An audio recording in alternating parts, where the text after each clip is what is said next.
Un saludo muy especial a todos los que están conectados en este santo sábado de tarde, como también a los que están presentes en esta hora. Agradecemos su presencia y su sintonía. Sean todos bienvenidos. ¿Deberá la cuña para que apriete ser del mismo palo? Es el título de la presentación de hoy. Estaba supuesto a predicar este tema esta mañana en Houston, pero los dolores de parto de nuestra hija nos hicieron salir corriendo para el hospital. Gracias a Dios, todo salió bien. Nuestra nietecita Leila nació bien rápido y bien saludable. Alabamos a Dios por eso. Ahora les invito, ¿qué les parece a que se arrodillen conmigo para ponernos en las manos de Dios y pedir discernimiento en su palabra? Amante Padre, le damos gracias, Señor, en esta hora, porque su Santo Espíritu tiene palabra para nosotros. Y usted ha puesto en nuestro corazón el deseo de oírla. Así que queremos pedirle su bendición al entenderla, pero sobre todo para ponerla por obra.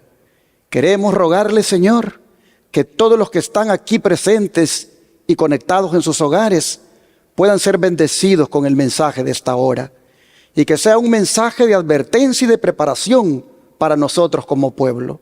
Bendiga, Señor, esta palabra. Concédanos el discernimiento del Espíritu para poder comprenderla. Se lo suplicamos en el nombre de Jesús. Amén.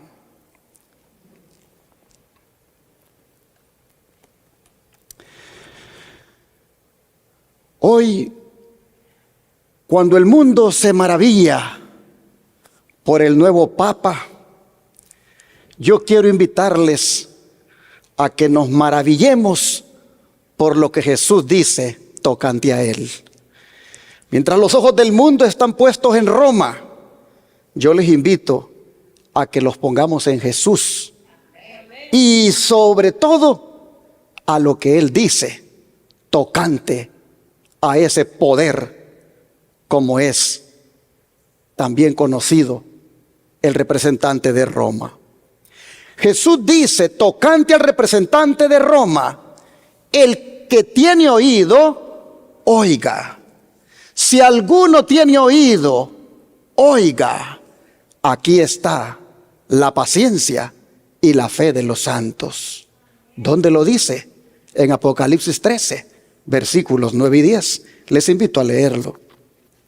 Apocalipsis 13, versículos 9 y 10.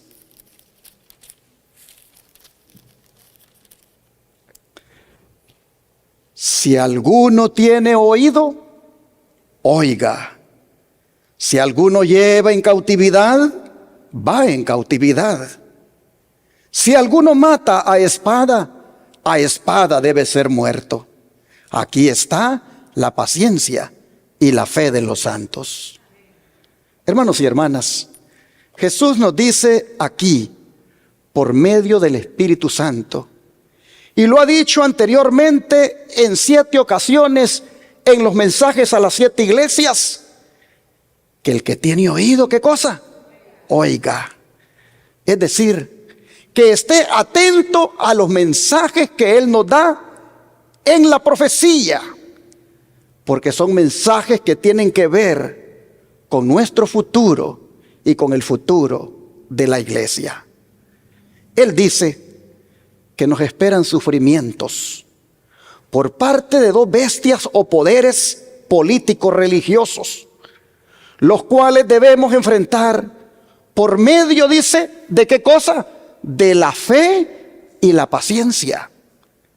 Hermanos y hermanas, llama la atención que Él diga esto en medio de los 2 relatos sobre dichas bestias. ¿Por qué lo dice en medio? Sin duda para decirnos, debido a los sufrimientos que han de padecer provocados por la primera bestia, oigan, paciencia y fe se requiere porque la otra bestia va a incrementar dichos sufrimientos. Y para que nosotros miremos en detalle cada una de las cosas que Jesús nos dice tocante a estos poderes, ¿qué les parece si leemos el primero de ellos, cómo es descrito por Jesús en los versículos 1 al 8 de aquí de Apocalipsis 13? Dice así: me paré sobre la arena del mar y vi subir del mar una bestia que tenía 7 cabezas y 10 cuernos, y en sus cuernos 10 diademas, y sobre sus cabezas un nombre blasfemo. Y la bestia que vi era semejante a un leopardo, y sus pies como de oso, y su boca como boca de león. Y el dragón le dio su poder y su trono y grande autoridad.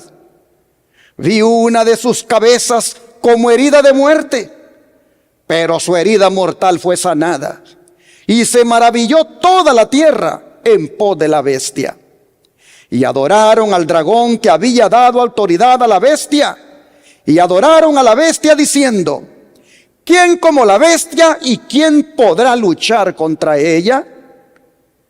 También se le dio boca que hablaba grandes cosas y blasfemias. Y se le dio autoridad para actuar 42 meses.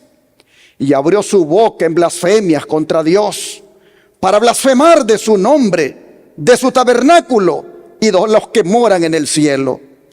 Y se le permitió hacer guerra contra los santos y vencerlos. También se le dio autoridad sobre toda tribu, pueblo, lengua y nación. Y la adoraron todos los moradores de la tierra, cuyos nombres no estaban escritos en el libro de la vida del Cordero, que fue inmolado desde el principio del mundo. Si alguno tiene oído, oiga. Si alguno lleva en cautividad, va en cautividad. Si alguno mata a espada debe ser muerto. Aquí está la paciencia y la fe de los santos. Hermanos y hermanas, el don de profecía identifica a esta bestia, semejante, como hemos visto aquí, a un leopardo o bestia que sube del mar, como también se le conoce. El don de profecía la identifica de la siguiente manera. El manuscrito liberado número 14, en las páginas 91 y 92, dice así: el capítulo 13 de Revelación presenta un poderío que habrá de asumir prominencia en los últimos días. ¿Cuándo dice que habrá de asumir prominencia? En los últimos días. ¿Y cómo lo llama el don profético? Un poderío. Oh, hermanos y hermanas, entiendan todos, dice, que fue Cristo, el capitán de los ejércitos del Señor, quien dio estas visiones a Juan. Cristo vino en persona a la solitaria isla de Patmos y mostró a Juan las cosas que serían, que eran de la más alta importancia para su pueblo. Me gustaría parar aquí, hermanos, porque hay veces que ignoramos estas advertencias de parte del don de profecía. Cuando dice: entiendan todos que fue Cristo el capitán de los ejércitos del Señor quien dio estas visiones. Entiendan todos. Y cuando yo escucho esa frase, entiendan todos, me da como una especie de tristeza de ver que hay algunos que no les interesan estos temas. Hay algunos que se hacen llamar adventistas, que se hacen llamar del pueblo elegido de Dios, que se hacen llamar del pueblo remanente, y sin embargo no les importan estos temas. Los sienten tal vez muy pesados, los sienten tal vez inclusive aburridos porque es de leer mucho, pero si tan solo miraran lo que está diciendo acá, que esto es algo que hay que entenderlo, porque Cristo lo ha dado a la iglesia, entonces se preocuparían un poco más por tratar de saber qué es lo que Jesús quiere decir aquí. Hermanos y hermanas, estos temas. Me llama la atención que diga que fue Cristo el capitán de los ejércitos del Señor quien los dio. Que fue Él quien vino en persona a aquella isla solitaria donde su apóstol Juan estaba castigado por Roma. Vino Él personalmente a darle este capítulo 13 y todos los que más contiene Apocalipsis. Vino a dárselos personalmente, porque dice, eran de la más amplia de la más alta importancia para su pueblo. Oh, mis hermanos, ¿cuántos damos gracias a Jesús por esto? Jesús ha hecho esto para que nosotros no seamos sorprendidos. Jesús ha dejado Apocalipsis 13 y lo vino a entregar personalmente a Juan para que su iglesia, ustedes y yo, que componemos su iglesia, hermanos y hermanas, estemos preparados. Dice que Él veló su propia gloria. ¿Quién? Jesús.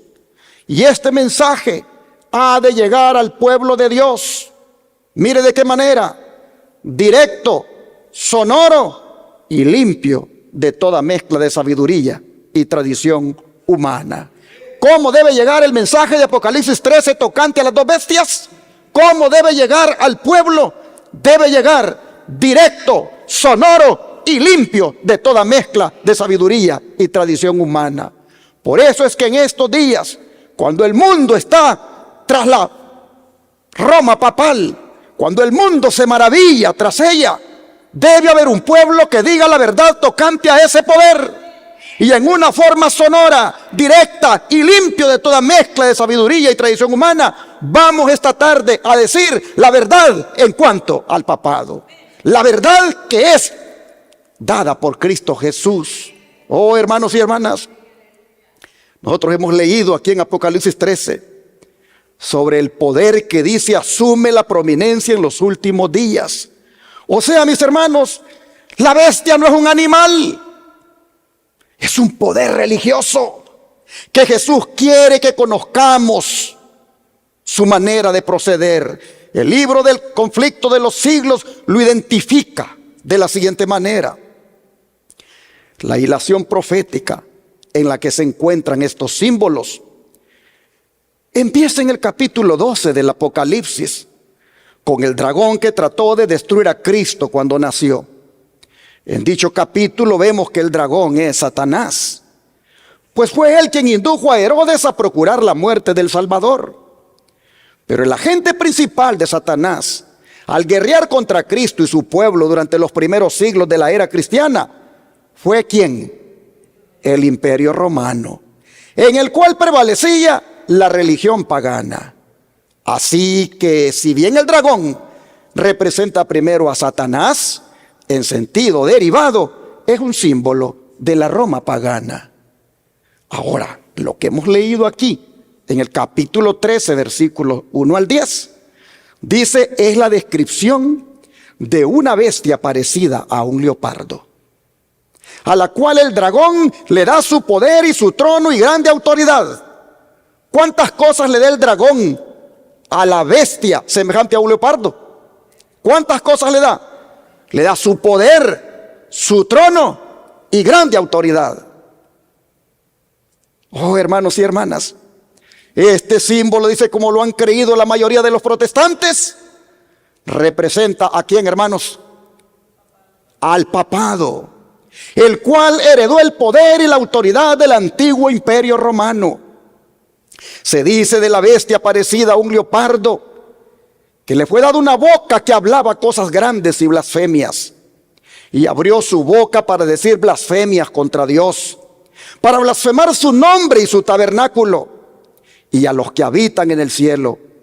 Y le fue permitido hacer guerra contra los santos y vencerlos, y le fue dada autoridad sobre toda tribu, pueblo, lengua y nación. Esta profecía, que es casi la misma que la descripción del cuerno pequeño en Daniel 7, se refiere sin duda ¿a quién, hermanos? Al papado. Así lo dice el conflicto de los siglos, página 434. Hermanos y hermanas, voy para atrás para destacar que en el capítulo 13, 1 al 10 se describe otra bestia parecida a un leopardo, a la cual el dragón le dio su poder, su trono y grande autoridad. De manera, hermanos y hermanas, que el poder del nuevo Papa se lo ha dado ¿quién? Se lo ha dado el dragón. ¿Símbolo de quién? De Satanás. Y usando como instrumento al Imperio Romano. El trono donde se siente el nuevo Papa, ese trono, porque él dice, él usa una tiara, él usa una cosa como que fuera un rey. Bueno, dice que ese trono se lo ha dado ¿quién? El dragón, símbolo de Satanás, usando como instrumento al Imperio Romano. Y la grande autoridad que dice que tiene, igualmente la ha recibido del dragón, símbolo de Satanás, usando como instrumento el Imperio Romano. Pues el papado surgió de allí, de Roma, cuando el emperador romano le cedió prácticamente la silla y toda la autoridad y lo declaró obispo de toda la iglesia cristiana. Hermanos y hermanas, tanto la Reforma Protestante como nosotros hemos visto y la mensajera del Señor, Ellen White, dicen que la bestia que sube del mar es Roma en sus dos fases, tanto pagana como papal. Es más, el líder de la Reforma Protestante, Martín Lutero, miren cómo lo identificó. Lutero dice no estaba aún convertido del todo de los errores del romanismo, pero cuando comparaba los sagrados oráculos con los decretos y las constituciones papales, se maravillaba. Leo escribió los decretos de los pontífices y no sé si el Papa es el mismo anticristo o su apóstol. Cuando tuvo conocimiento de la bula papal, dijo: la desprecio y la ataco como impía y mentirosa. El mismo Cristo es quien está condenado en ella. Me regocijo de tener que sobrellevar algunos males por la más justa de las causas. Me siento ya más libre en mi corazón, pues sé finalmente que el Papa es el anticristo y que su silla es la de Satanás. Así está escrito en el Conflicto de los Siglos, páginas 130 a la 132. ¿Por qué dijo Martín Lutero que su silla es la de Satanás? Porque ya nosotros hemos visto que Jesús dice que fue el dragón quien le dio su silla. El dragón, dice, le dio su trono y grande autoridad. Pero claro, como ya recalqué y lo reitero, se lo dio por medio del Imperio Romano. Por eso su iglesia se llama Iglesia Católica Romana. ¿Y por qué Lutero lo identificó como el anticristo? Porque el Papa está en contra de Cristo. El Papa ha usurpado el sacerdocio de Cristo. Ese sacerdocio que Cristo realiza en su santuario o tabernáculo en el cielo. El Papa ha usurpado también el sacerdocio de Cristo en la pretensión de que Él se cree que puede perdonar pecados a los hombres haciéndose igual a Dios, lo cual es un insulto. Pero no solo lo insulta, sino que también le roba la adoración a Dios. ¿De qué manera lo hace? Vamos a leer 2 Tesalonicenses capítulo 2 versículos 3 y 4. 2 Tesalonicenses capítulo 2 versículo 3 y 4.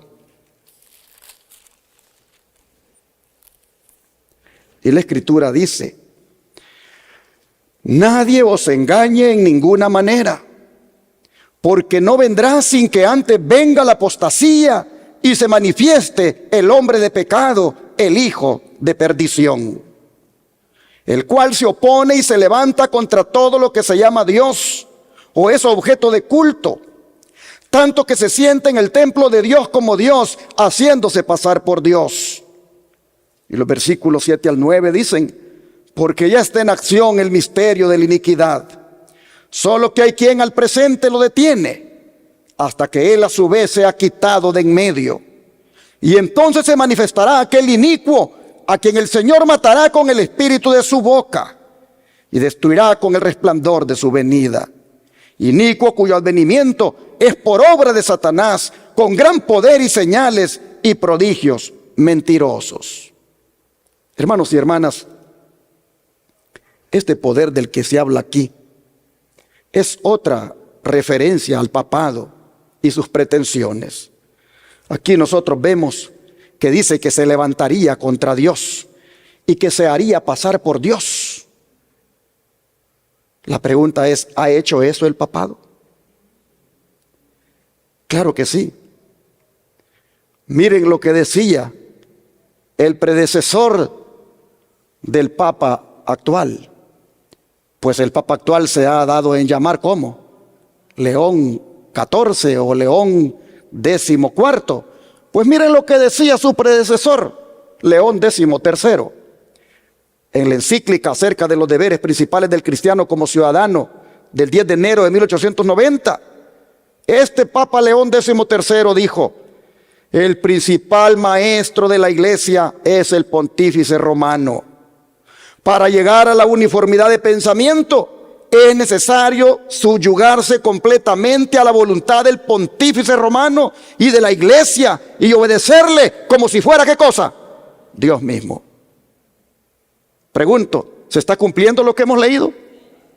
Sí, se levanta, hermanos, en contra de Dios, hemos leído aquí. Se levanta contra todo lo que se llama Dios o es objeto de culto. Él dice que la voluntad se debe subyugar al pontífice romano y de la iglesia y obedecerle como si fuera ¿qué cosa? Dios mismo. Eso dijo en esa ocasión, el 10 de enero de 1890. Pero mire lo que dijo el 20 de junio de 1894, este mismo Papa, León XIII. Nosotros los papas tomamos en este mundo el lugar del Dios omnipotente. Díganme ustedes si no encaja perfectamente en la profecía cuando lo describe como un poder que blasfema contra Dios, que habla palabras contra el Altísimo, que ocupa el lugar de Dios, que se sienta en el templo de Dios haciéndose pasar por Dios. Miren si no tiene tanta razón la Escritura cuando lo describe en los términos que lo ha hecho, si ellos claramente dicen: nosotros los papas tomamos en este mundo el lugar del Dios omnipotente. Y así, hermanos, podemos seguir viendo otros acertos que hace, como por ejemplo, al decir que Él es el sumo pontífice y el vicario de Cristo. Es decir, se hace pasar como su representante de Cristo cuando se arroga ese título de vicario. Hermanos y hermanas, qué cosa más terrible la que dice el papado. Nosotros vamos a mirar ahora lo que ellos dijeron en un concilio famoso como fue el Concilio Vaticano. Vea lo que dijo el Papa en esa ocasión. El Papa es el juez supremo de la ley de la tierra. Él es el vicegerente de Cristo. Y no es solo un sacerdote para siempre, sino que también es ¿qué cosa? El Rey de Reyes y Señor de Señores. ¡Wow! ¡Qué tremendo, hermanos y hermanas! Semejantes blasfemias, semejantes pretensiones no pueden ser sino un insulto para Dios. Pero miren lo que dijo este otro Papa, como fue San Pío X. El Papa dijo: no es simplemente el representante de Jesucristo. Por el contrario, Él es Jesucristo mismo, bajo el velo de la carne y por medio de un ser común a la humanidad, continúa su ministerio entre los hombres. Habla el Papa, es Jesucristo quien está hablando. Enseñó, es Jesucristo quien enseña. ¿Qué les parece? Tenemos que decir estas verdades, porque las redes sociales inundan con sus contenidos tocante al nuevo representante de Roma. Las noticias tienen la tendencia a hacer ver al personaje de Roma como la esperanza de la humanidad, cuando estos acertos que ellos han dicho y lo que la Biblia describe, hermanos y hermanas, lo único que demuestran es que es el peor enemigo de Dios. Su osadía llega bien lejos cuando le ordena a Cristo que baje cuando hace la misa. Pues vean lo que dijo uno de los sacerdotes llamado David Pelan en este artículo. Nunca, dijo, invito a un ángel que baje del cielo para oír misa aquí. No es el lugar para los ángeles. La única persona en el cielo que le pido venir aquí es Jesucristo. A Él le ordeno bajar. Él tiene que venir según mi voluntad. Tomé pan en mis dedos esta mañana y dije, este es el cuerpo y la sangre de Jesucristo y Él tiene que bajar. Esta es una de las cosas que debe hacer Él. Tiene que bajar cada vez que digo misa a mi voluntad, y cuando lo hago, Cristo tiene que obedecer. Son unos blasfemos. Son unos blasfemos. Oh, hermanos y hermanas, así el papado le da cumplimiento a las palabras que leímos del apóstol Pablo, que se hace pasar por Dios, se levanta contra todo lo que se llama Dios o es objeto de culto.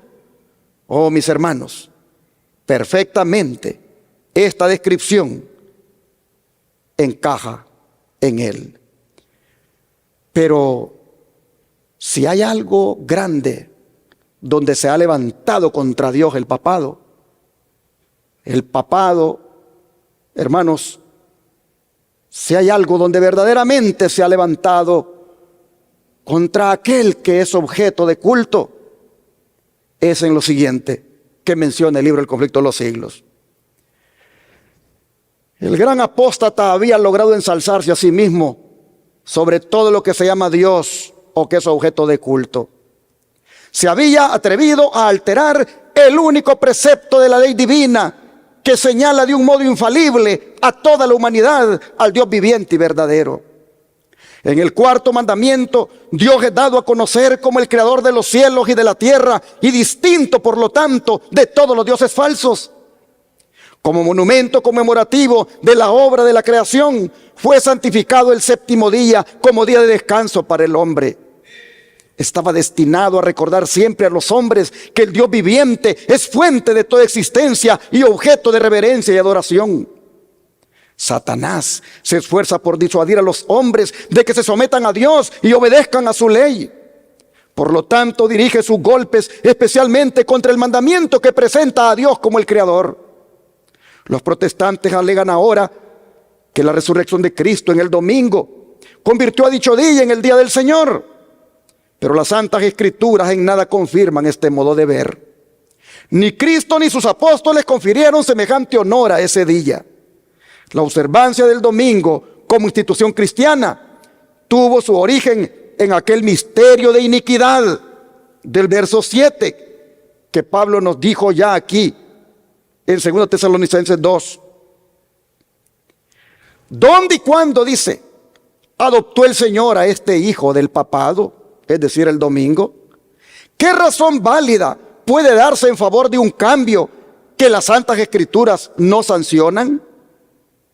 Pero el hombre de pecado ha intentado cambiar el cuarto mandamiento y ha introducido un día de reposo espurio o falso para así mostrar su grandeza y el poder, para exaltarse a sí mismo sobre todo lo que se llama Dios o que es objeto de culto. Está llegando el momento de decidir entre el día de reposo que el hombre de pecado ha introducido y el día de reposo del Señor Dios el séptimo día. San Pablo dice claramente que el hombre de pecado subsistirá hasta el segundo advenimiento y proseguirá su obra de engaño hasta el mismo fin del tiempo. De manera, mis hermanos, que es en esa osadía de pisotear la ley de Dios, cambiando el verdadero día de reposo, que es el sábado, para poner el domingo, donde el papado se ha levantado contra Dios y contra Él, que es objeto de culto, pues le ha robado su día de adoración para poner su propio día. Oh, hermanos y hermanas, así nosotros vemos con la Biblia y el don profético lo que es el papado y lo que es la bestia semejante a un leopardo.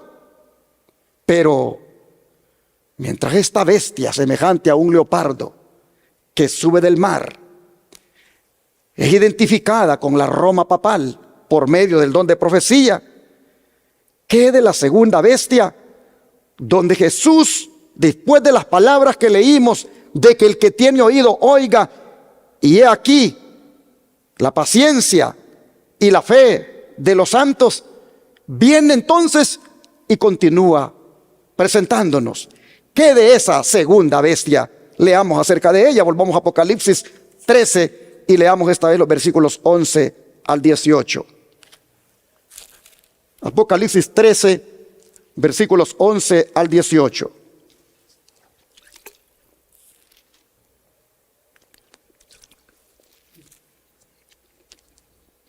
La Escritura nos dice así: después vi otra bestia que subía de la tierra, y tenía 2 cuernos semejantes a los de un cordero, pero hablaba como dragón, y ejerce toda la autoridad de la primera bestia en presencia de ella, y hace que la tierra y los moradores de ella adoren a la primera bestia, cuya herida mortal fue sanada. También hace grandes señales, de tal manera que aún hace descender fuego del cielo a la tierra delante de los hombres, y engaña a los moradores de la tierra con las señales que se le ha permitido hacer en presencia de la bestia, mandando a los moradores de la tierra que le hagan imagen a la bestia que tiene la herida de espada y vivió. Y se le permitió infundir aliento a la imagen de la bestia, para que la imagen hablase e hiciese matar a todo el que no la adorase. Y hacía que a todos, pequeños y grandes, ricos y pobres, libres y esclavos, se les pusiese una marca en la mano derecha o en la frente, y que ninguno pudiese comprar ni vender, sino el que tuviese la marca o el nombre de la bestia o el número de su nombre. Aquí hay sabiduría. El que tiene entendimiento cuente el número de la bestia, pues número de hombre, y su número es 666. Hermanos y hermanas, esta bestia que sube de la tierra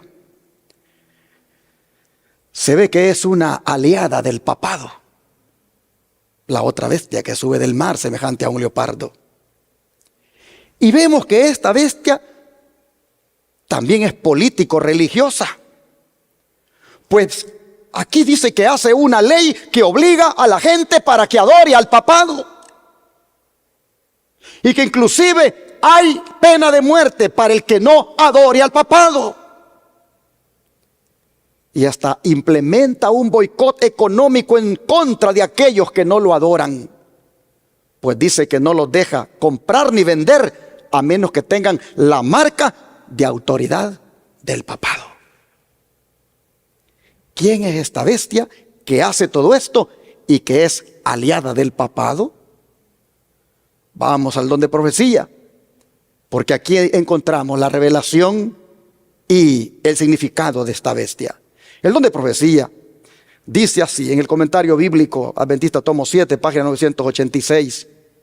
Dice: aquí hay un símbolo notable del surgimiento y crecimiento de nuestra nación. ¿Cuál nación? Los Estados Unidos.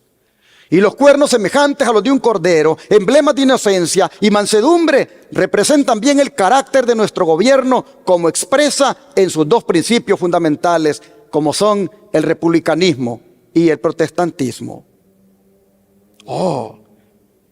Dice, ¿cuál era en 1798 la nación del Nuevo Mundo cuyo poder estuviera entonces desarrollándose de modo que se anunciara como nación fuerte y grande, capaz de llamar la atención del mundo? La aplicación del símbolo no admite duda alguna. Una nación y solo una responde a los datos y rasgos característicos de esta profecía. No hay duda de que se trata aquí de los Estados Unidos de América. Así lo dice El conflicto de los siglos, páginas 493 y 494. Son los Estados Unidos de América. Es los Estados Unidos de América la segunda bestia que surge de la tierra y que se hace aliada de la primera bestia que sube del mar, semejante a un leopardo, símbolo del papado. Bueno, hermanos y hermanas, sigue diciendo tocante a esta bestia el don de profecía. La bestia de dos cuernos hace, es decir, ordena que todos, pequeños y grandes, así ricos como pobres, así libres como esclavos, tengan una marca sobre su mano derecha o sobre su frente. Y que nadie pueda comprar o vender sino aquel que tenga la marca, es decir, el nombre de la bestia o el número de su nombre. Los católicos romanos reconocen que el cambio del día de descanso fue hecho por su iglesia y declaran que al observar el domingo los protestantes reconocen la autoridad de ella. En el Catecismo Católico de la religión cristiana, al contestar una pregunta relativa al día que se debe guardar en obediencia al cuarto mandamiento, se hace esta declaración: bajo la ley antigua, el sábado era el día santificado, pero la iglesia, instruida por Jesucristo y dirigida por el Espíritu de Dios, sustituyó el sábado por el domingo. ¡Mentirosos! Jamás el Señor ha instruido eso en su palabra. Así que dicen ellos allí, de manera que ahora santificamos el primer día y no el séptimo domingo, y no el séptimo domingo significa día del Señor, y es lo que ha venido a hacer. Así lo dicen en ese catecismo católico de la religión cristiana. Sigue diciendo el don de profecía.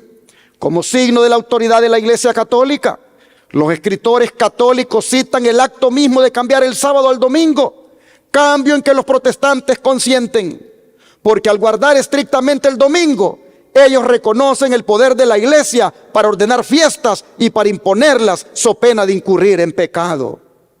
¿Qué es pues el cambio del día de descanso sino el signo o marca de la autoridad de la Iglesia romana, la marca de la bestia? Hermanos y hermanas, ¿cuál es la marca de la bestia? El domingo, porque es la marca de autoridad. Así lo dice el conflicto de los siglos, 439 a la 442. Pero ¿quién dice que va a imponer la marca de la bestia? Ni más ni menos que la bestia que sube de la tierra, la bestia de dos cuernos, símbolo de los Estados Unidos. Y hay un movimiento fuerte en estos tiempos para que se imponga dicha marca por medio de una ley dominical. El don de profecía dice: Dios ha revelado lo que ha de acontecer en los postreros días, a fin de que su pueblo esté preparado para resistir la tempestad de oposición e ira. El movimiento dominical se está abriendo paso en las tinieblas. No estamos listos para la crisis que nos impondrá la promulgación de la ley dominical.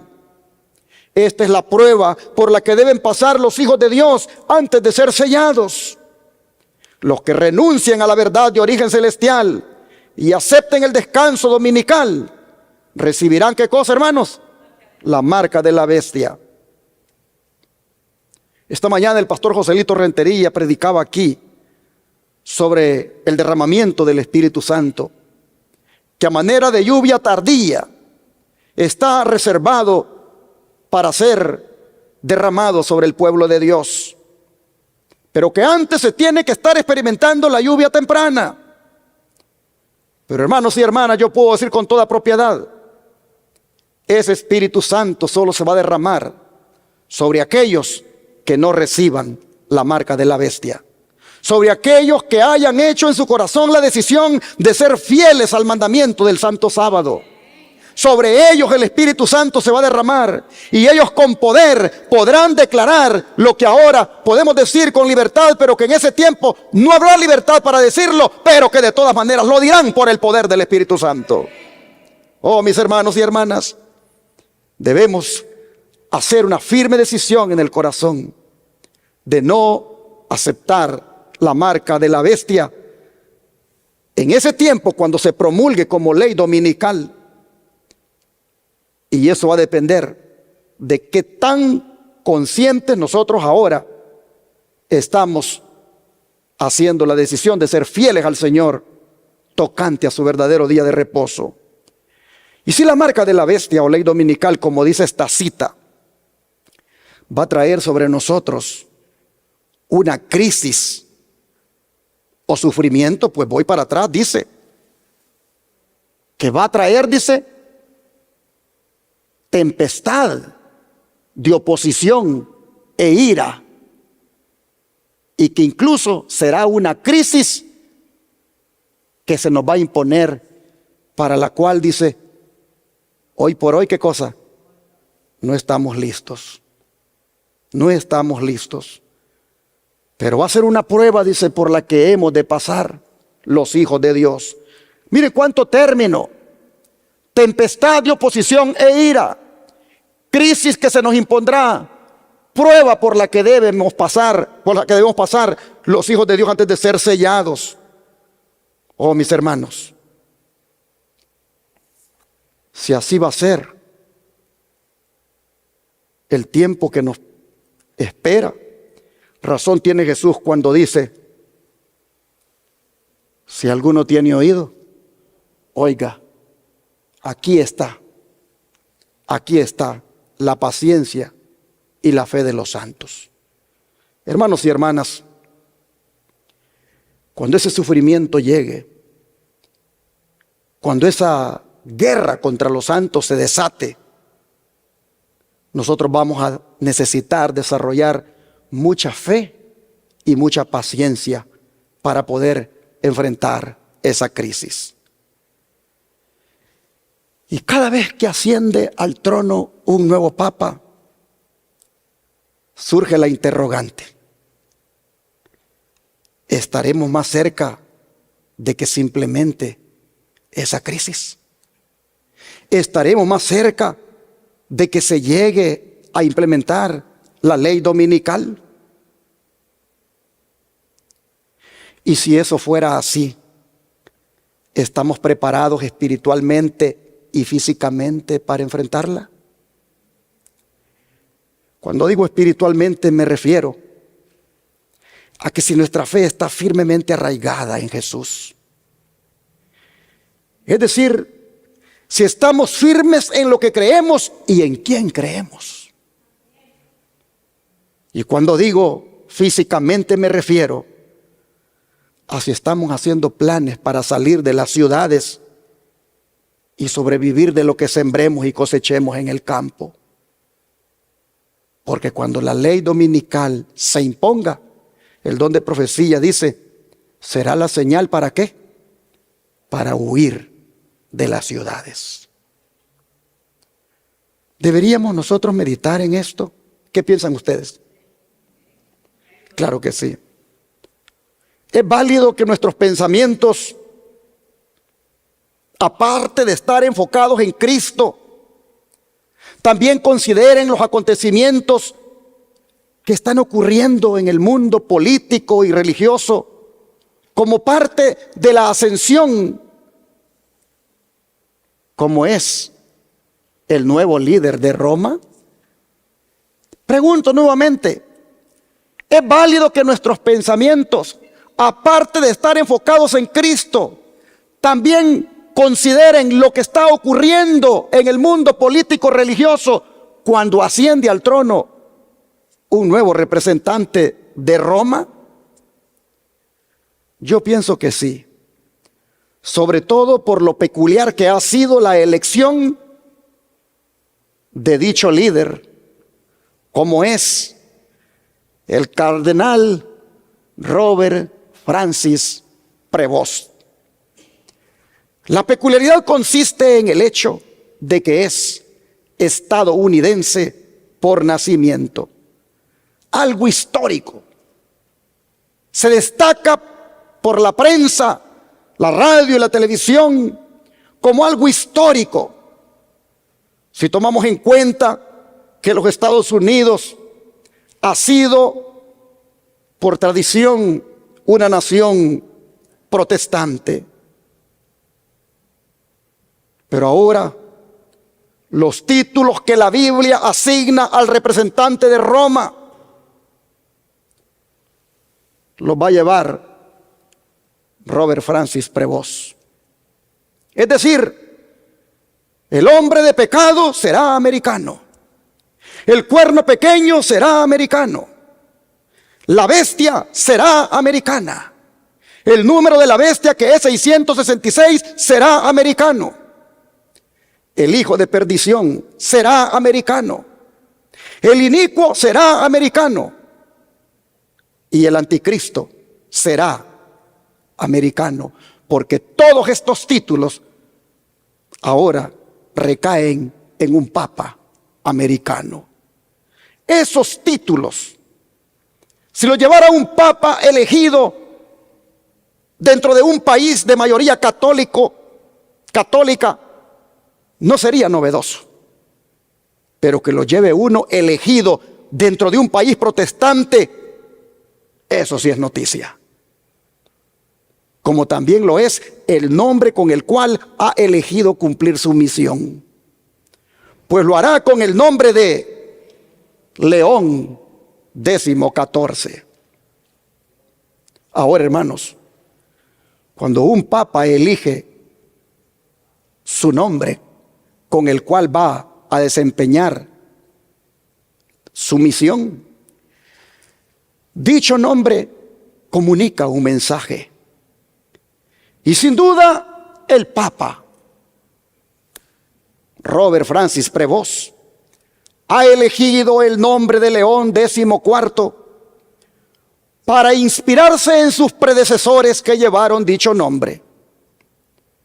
Todos los que han ostentado ese nombre a lo largo de la historia, desde León el Grande, conocido como Papa León I, hasta el Papa León XIII,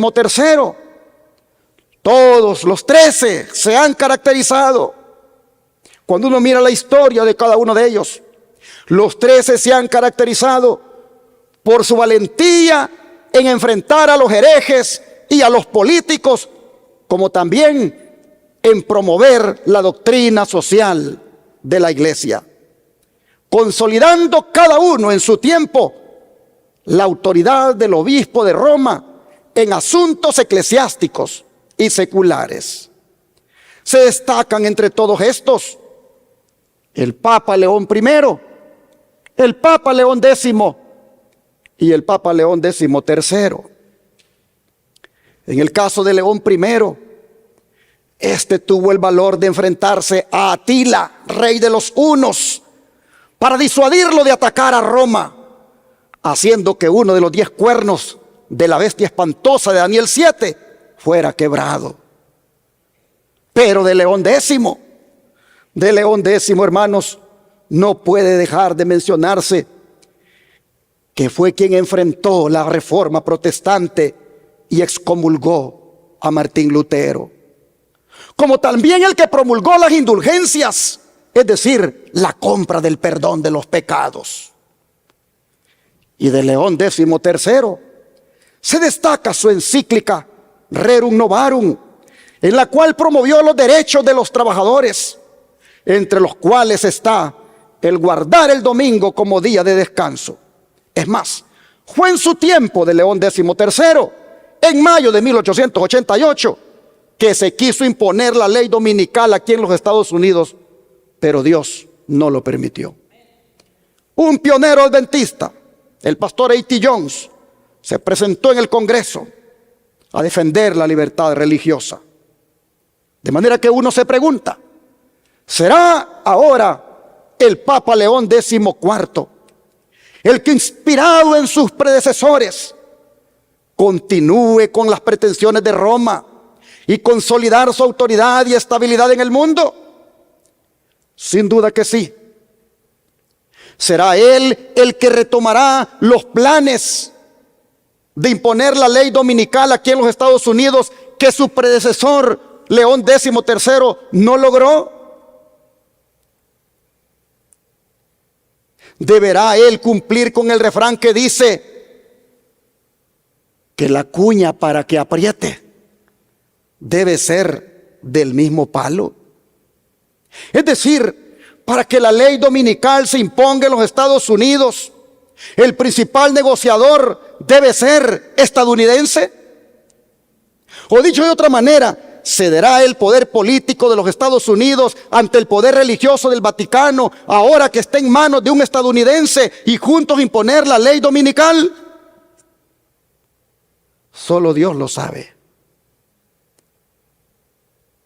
Pero de una cosa sí sabemos, y es que el escenario está preparado para que lo logre, si Dios se lo permite. Pues toda la clase política de este país se ha desbordado en elogios para el nuevo Papa. Desde los presidentes del Senado y de la Cámara de Representantes, pasando por los expresidentes George Bush, Barack Obama, el secretario de Estado actual Marco Rubio, el vicepresidente actual J.D. Vance, todos se han desbordado en elogios ante el Papa. Hermanos y hermanas, todos independientemente de si son católicos o protestantes, se han desbordado. Hasta el presidente Trump dijo lo siguiente: felicitaciones al cardenal Robert Francis Prevost, quien acaba de ser nombrado Papa. Es un gran honor darnos cuenta de que es el primer Papa estadounidense. ¡Qué emoción y qué gran honor para nuestro país! Espero con ansias conocer al Papa León XIV. Será un momento muy significativo. Y así se regocija el presidente de los Estados Unidos ante el hecho histórico de que el Papa sea estadounidense. Lejos están los tiempos cuando los gobernantes de la nación americana consideraban al papado el peor enemigo de los Estados Unidos. Ahora es considerado una emoción y un gran honor para este país que la elección del Papa haya recaído en un americano. ¿Cómo han cambiado las cosas? Pero esto nos dice, hermanos y hermanas, hasta dónde ha llegado la influencia de Roma, que formaría de las mismas entrañas de esta nación uno que sería su cabeza política y religiosa. Bien dicen que la Madre Iglesia sabe esperar. Y sabe que para que la cuña apriete, debe ser del mismo palo. Se esperó bastante tiempo para formar a uno de las mismas entrañas de la nación protestante, para que llegara a ser su líder político y religioso, la cabeza del Estado, del Vaticano. Oh, hermanos y hermanas, Roma no se apresura. Roma calcula los tiempos y hace su trabajo bien hecho. Hablando de la influencia de Roma, mire lo que decía la sierva del Señor en los días de el Papa León XIII. Porque cuando el hermano White vivió, el Papa que estaba de turno era el predecesor de este que está ahorita. Era León XIII. Mire lo que ya en esos días hacía aquel. Y la sierva del Señor dijo lo siguiente: no hay movimiento más notable de la actualidad Y nadie está plagado de consecuencias más vitales para los hombres y las naciones que la rápida influencia que revive el papado en los asuntos nacionales. El papado se está moviendo rápidamente hacia el lugar de mayor influencia de cualquier organización terrenal. En Europa, por no hablar de los países católicos, que por supuesto están sujetos al Papa, el canciller Bismarck ha hecho que Alemania esté prácticamente sujeta al dictado del papado. Inglaterra ha invitado a la interferencia del Papa en sus asuntos políticos en la contienda con Irlanda. E incluso el zar de Rusia se ha mostrado dispuesto a hacer oberturas al papado o propuestas de negocio.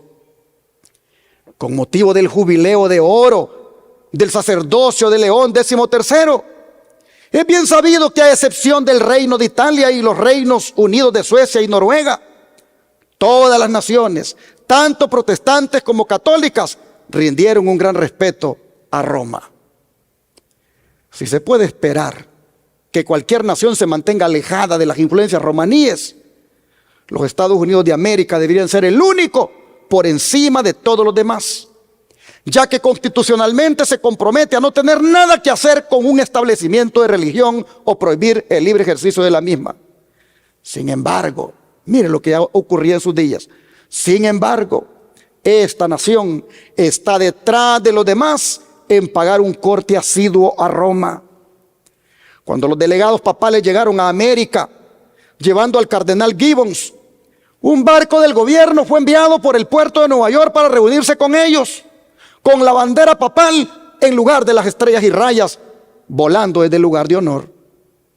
Y en la investidura del cardenal Gibbons, con el púrpura de un príncipe papal, el presidente Cleveland le envió una carta de felicitación.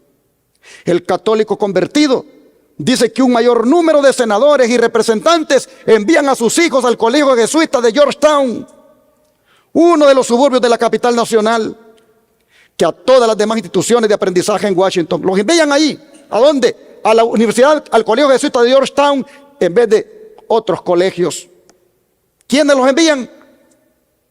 Dice, un mayor número de senadores y representantes envían a sus hijos al colegio jesuita de Georgetown. Hermanos, dice, lo que demuestra que el mayor número de senadores y representantes son católicos, o que Roma tiene más influencia con senadores y representantes que todas las instituciones educativas de Washington juntas.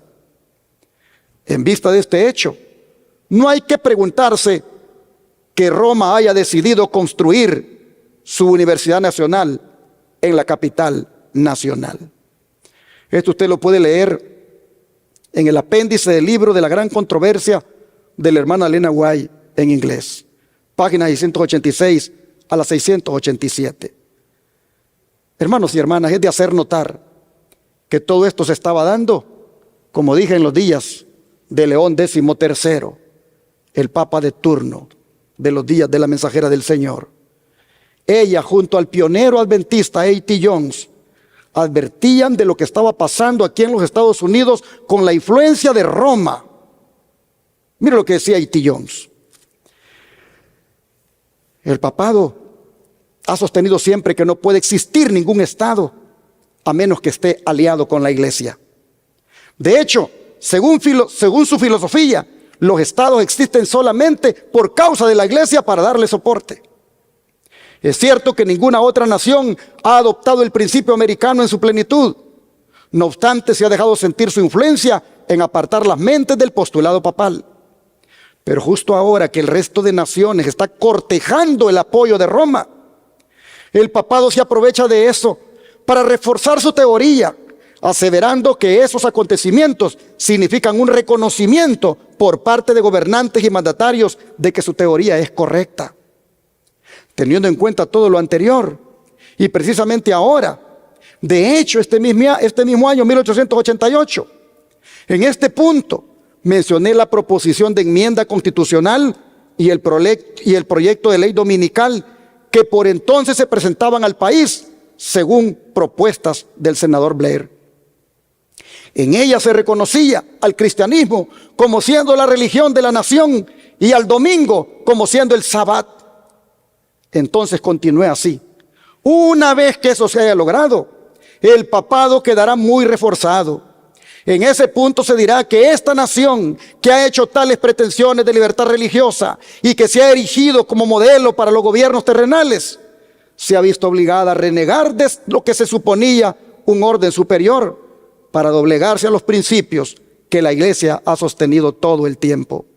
Entonces, esta nación, que ha sido el modelo de libertad, ilustración y progreso para todas las demás, una vez revocadas sus principios y negadas las libertades y derechos, una vez que la nación haya retrocedido hasta adoptar los principios del papado en la Edad Media y se reavive la persecución por causa de la conciencia, la reacción de las otras naciones será del tipo que confirme y magnifique hasta el infinito las pretensiones y el poder papal. Así está escrito en el mensaje de los tres ángeles del año de 1893, página 71, escrito por A.T. Jones. Él advertía de lo que el papado estaba pretendiendo hacer. Interesante cuando él dice que ellos ayudan a que los estados se establezcan para que les sirvan a ella misma, es decir, a la Roma papal. Y que cuando los Estados Unidos cediera en sus principios de no alianza con el papado, decía A.T. Jones, que entonces se desatarían persecuciones y el mundo entero comenzaría a hacer lo mismo. Oh, mis hermanos, en 1888 se daban estas advertencias. Sigue diciendo, quisiera leeros aquí los propósitos del papado expresados en sus propias palabras, tal como están reproducidas en el Sun de Nueva York del 11 de julio de 1892. Y no olvidéis que si hay una publicación oficial católica en los Estados Unidos, esa es Sun de Nueva York. No digo que Sun profese explícitamente ser una publicación católica, pero es exactamente eso. Sun tiene un corresponsal en Roma, en el Vaticano. Se trata de un cura cuyo nombre desconozco, ya que no firma con él, sino con seudónimo. Podéis estar seguros de que la conexión entre Sun y Roma es bien directa. Por lo tanto, afirmo que Sun es virtualmente más representativa del papado de la Iglesia Católica en este país que los propios órganos católicos, con la posible excepción del cardenal Gibbons. La que sigue es la carta que escribió el pasado verano el corresponsal de Sun en Roma. De ella voy a leer. Se titula El papado y la nacionalidad. El Papa León y los Estados Unidos.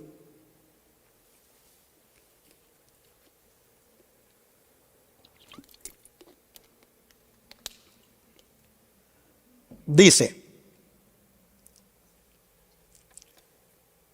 tras haberse referido a ciertas jerarquías dentro de la Iglesia Católica, obispos, arzobispos, etcétera, y a sus propósitos en los Estados Unidos, dice, Papa, pero León XIII tiene una aspiración todavía más elevada.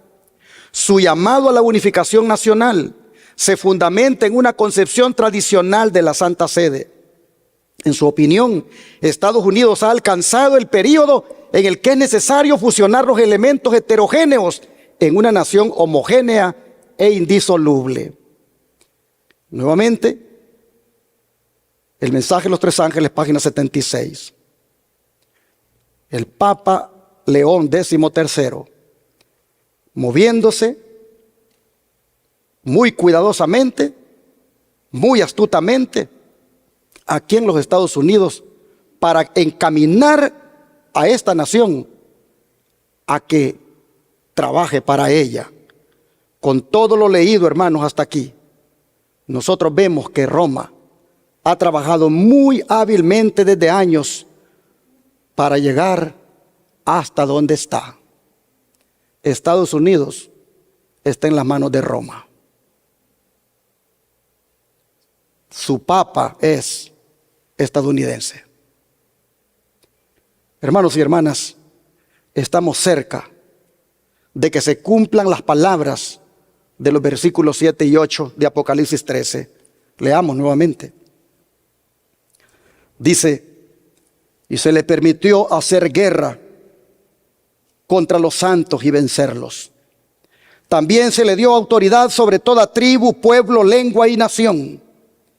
Y la adoraron todos los moradores de la tierra, cuyos nombres no estaban escritos en el libro de la vida del Cordero, que fue inmolado desde el principio del mundo. Hermanos, una guerra nos espera. Una guerra nos espera si no queremos adorar a la bestia. Y esa guerra va a probar dónde nosotros tenemos nuestro nombre escrito. Porque claramente se dice que los que la adoren es porque no tienen su nombre escrito ¿a dónde?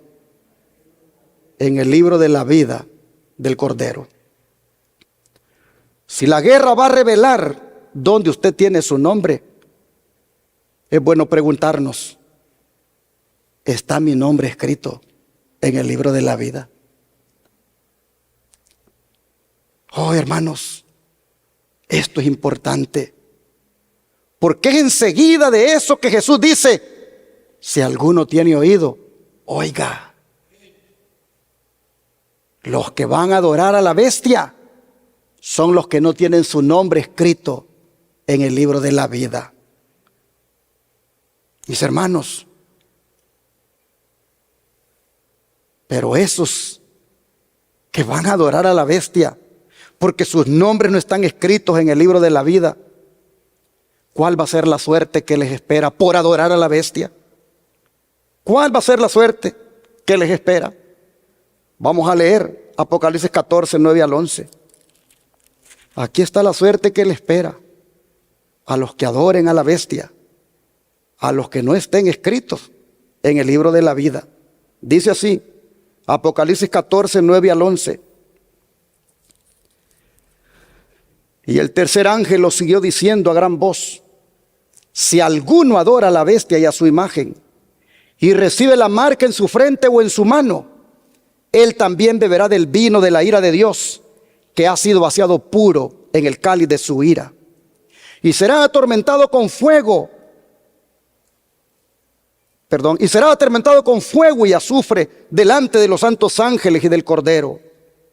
Y el humo de su tormento sube por los siglos de los siglos. Y no tienen reposo de día ni de noche los que adoran a la bestia y a su imagen, ni nadie que reciba la marca de su nombre. ¿Qué les parece, hermanos? Aquí nosotros miramos que los que se plieguen a la bestia, los que la adoren, les va a tocar beber la copa, dice, de la ira de Dios. ¿Cuándo es que van a beber esa copa de la ira de Dios? Capítulo 16, versículos 1 y 2 de aquí de Apocalipsis. Dice, oí una gran voz que decía desde el templo a los 7 ángeles, id y derramad sobre la tierra las 7 copas de la ira de Dios. Fue el primero y derramó su copa sobre la tierra. Y vino una úlcera maligna y pestilente, ¿sobre quiénes? Sobre los hombres que tenían la marca de la bestia y que adoraban su imagen.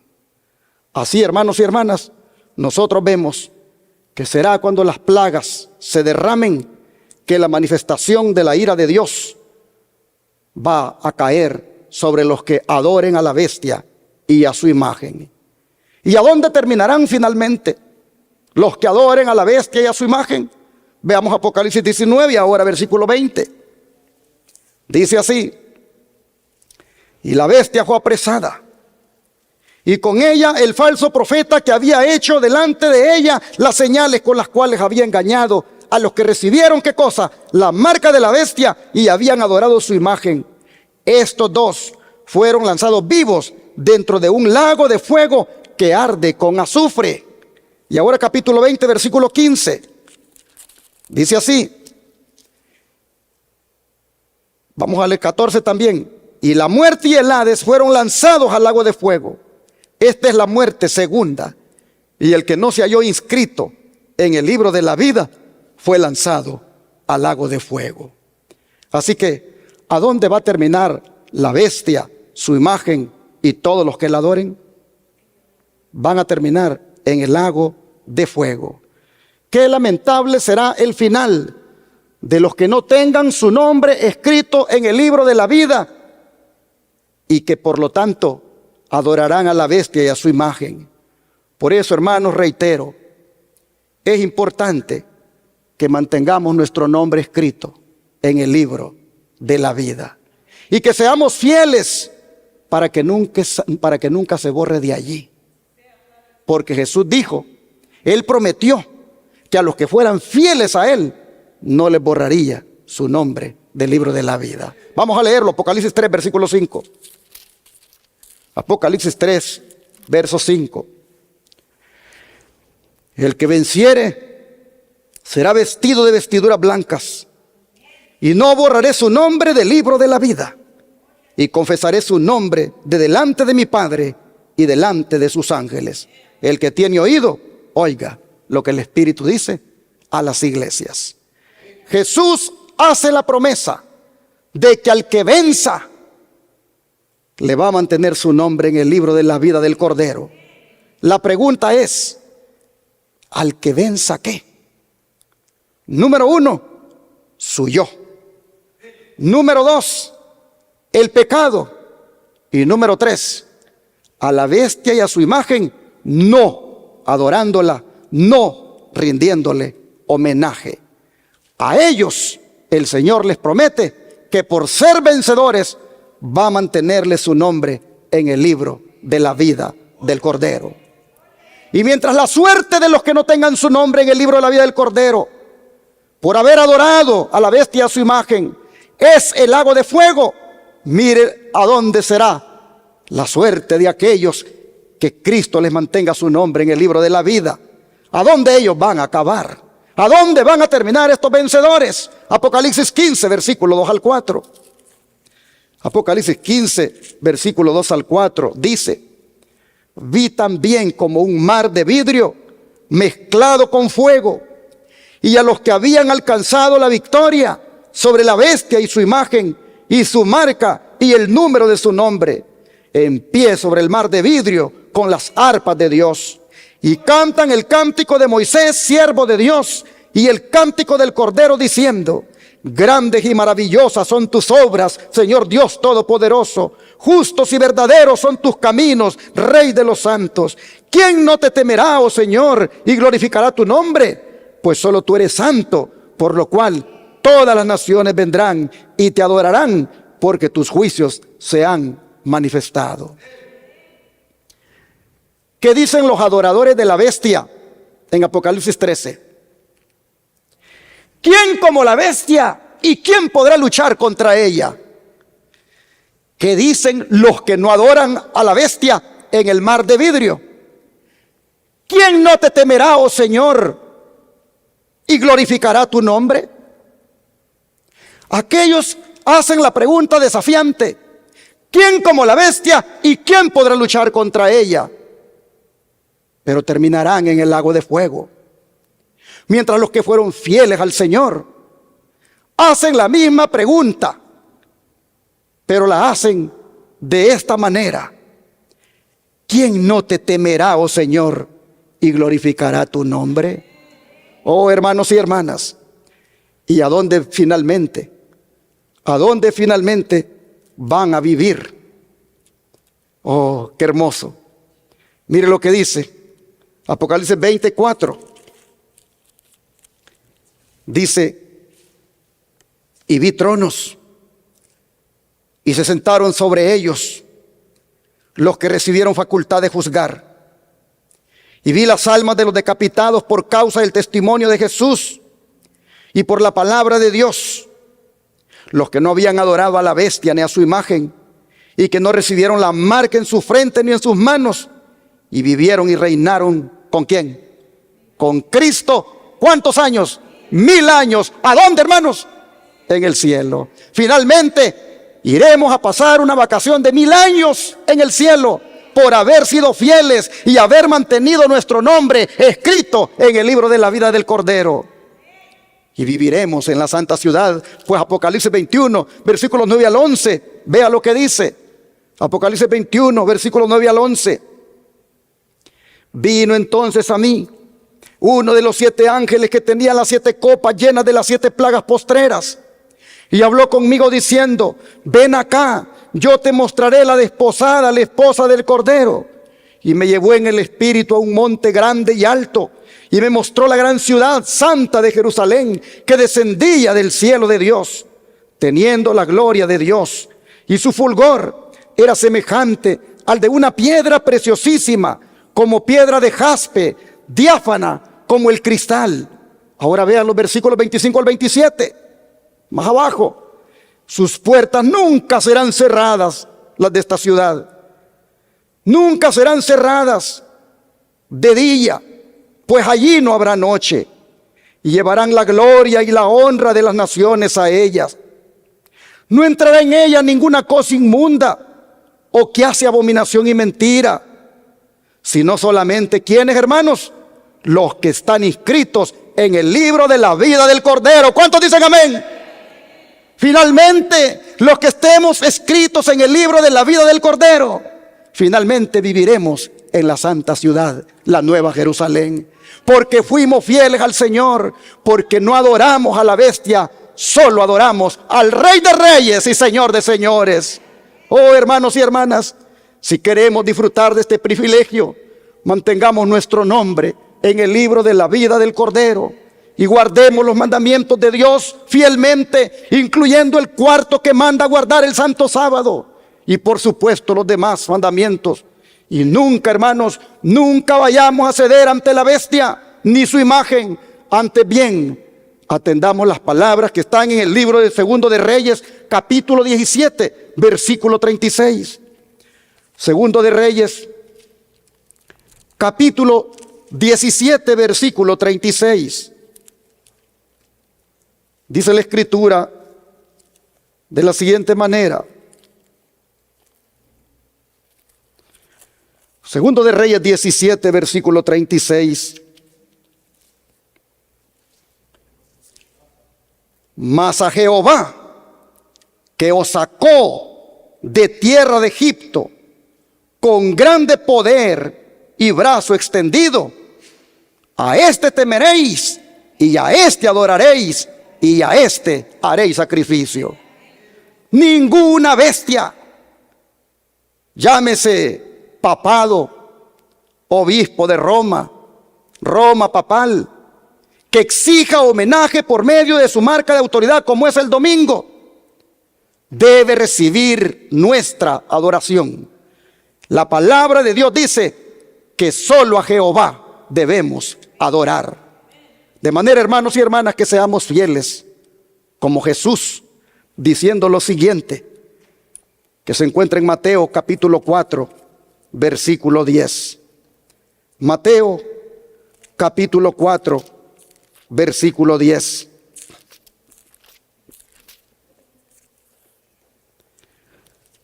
Dice la palabra del Señor: entonces Jesús le dijo: vete, Satanás, porque escrito está, al Señor tu Dios adorarás y a Él solo servirás.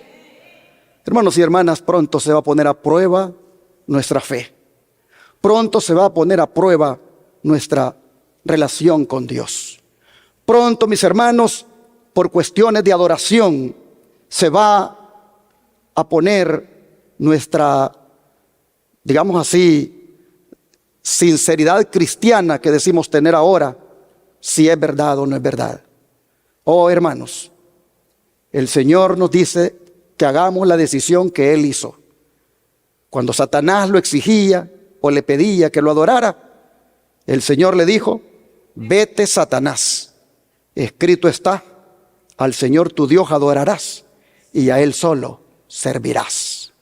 De manera que aunque la imagen de la bestia, que es la unión de la iglesia con el Estado, que ha sido profetizado que se va a dar aquí en los Estados Unidos, obligue a adorar al papado, hermanos y hermanas, que aunque eso se dé, El Señor nos dice, hagan lo mismo que yo hice con el diablo. Le dije, vete, porque escrito está, al Señor tu Dios adorarás y solo a Él servirás. Así, hermanos y hermanas, este día he querido decir la verdad en cuanto al papado. He querido poner en advertencia que, como dice el refrán, la cuña para que apriete debe ser del mismo palo. Y solo Dios sabe si se ha de dar con este o con quién. Pero todo está preparado para que se dé, si Dios lo permite. La pregunta es, ¿irá a ser usted fiel? ¿Irá a ser usted como Daniel? ¿Irá a ser usted como Sadrach, Mesac y Abednego? ¿Irá a ser usted una persona que se mantendrá de pie cuando otros se arrodillen ante la imagen? Cuando otros se inclinen para adorar, rindiendo homenaje al papado, ¿irá a ser usted una persona fiel que se va a mantener de pie, dispuesto a adorar solo a su Dios? Si eso es así, yo creo que es bueno que le pidamos al Señor que nos ayude. Porque hablarlo ahora suena fácil, pero cuando lo veamos de frente, ahí verdaderamente, solo si el Señor nos sostiene, es que seremos fieles. De manera que en este momento, yo quiero preguntarle, a ver si me vuelvo a poner, Eliseo ya me lo había quitado. Yo quiero preguntarles, si a ustedes les gustaría, a ver si me lo pone otra vez allí, mientras ahí da vueltas, yo quiero preguntarles, hermanos, si a ustedes les gustaría que Jesús les ayude para mantener su nombre escrito en el libro de la vida. ¿Quisieran ustedes venir aquí adelante y hacemos una oración de consagración y le decimos al Señor que nos ayude? ¿Qué le parece si viene aquí adelante conmigo y le decimos al Señor, ayúdanos a serte fieles, ayúdanos a no adorar a la bestia y a su imagen y adorarte solo a ti? ¿Quién quiere? Oh, hermanos, este es el momento de hacer esta decisión. Este es el momento de pedirle al Señor ayuda para ser fieles en aquel día. Oremos. Padre Celestial, tu palabra nos advierte de una manera tan clara qué es lo que hay detrás del papado, qué es lo que realmente tiene en sus planes. Oh Señor, tú has tenido ahora para nosotros esa gran misericordia de advertirnos y de decirnos lo que nos espera. Pero al mismo tiempo nos has dicho que se va a requerir la fe y la paciencia de los santos. Es decir, la perseverancia en la fidelidad, el perseverar en la verdad. Oh Señor, sabemos que nos hemos de enfrentar a esta realidad. Sabemos, Señor, que guerra contra nosotros vendrá. Sabemos que persecución se va a levantar. Sabemos que ley dominical se perfila en el camino. Sabemos, Señor, que hoy hay una cuña del mismo palo que se ha elegido y que puede apretar para que eso se lleve a cabo. Pero, Señor, te rogamos que independientemente de que sea con esta cuña o sea con alguien más, nosotros te seamos fieles solamente a ti. Te pedimos, Señor, que nos ayudes para adorarte solo a ti. Y cuando sea, Señor, esa prueba, cuando esa crisis llegue, que nosotros podamos decir, como dijiste tú en el desierto, vete de nosotros, Satanás, vete de mí, Satanás, porque escrito está, al Señor tu Dios adorarás y a Él solo servirás. Ayúdanos, Señor, a que seamos fieles, a que no te vayamos a fallar, a que permanezcamos, Señor, de pie cuando otros se arrodillen. Señor, te rogamos que por favor nuestros nombres se mantengan en el libro de la vida del Cordero, para no adorar a la bestia de su imagen y solamente adorarte a ti para siempre. Oh Padre, en tus manos nos ponemos y te pedimos que nos des victoria sobre la bestia y su imagen para estar un día en el mar de vidrio alabando y glorificando tu santo nombre. Gracias, Señor, por advertirnos, gracias por hablarnos anticipadamente y para que seamos fieles en guardar tus mandamientos. Te lo agradecemos en el nombre de Jesús. Amén.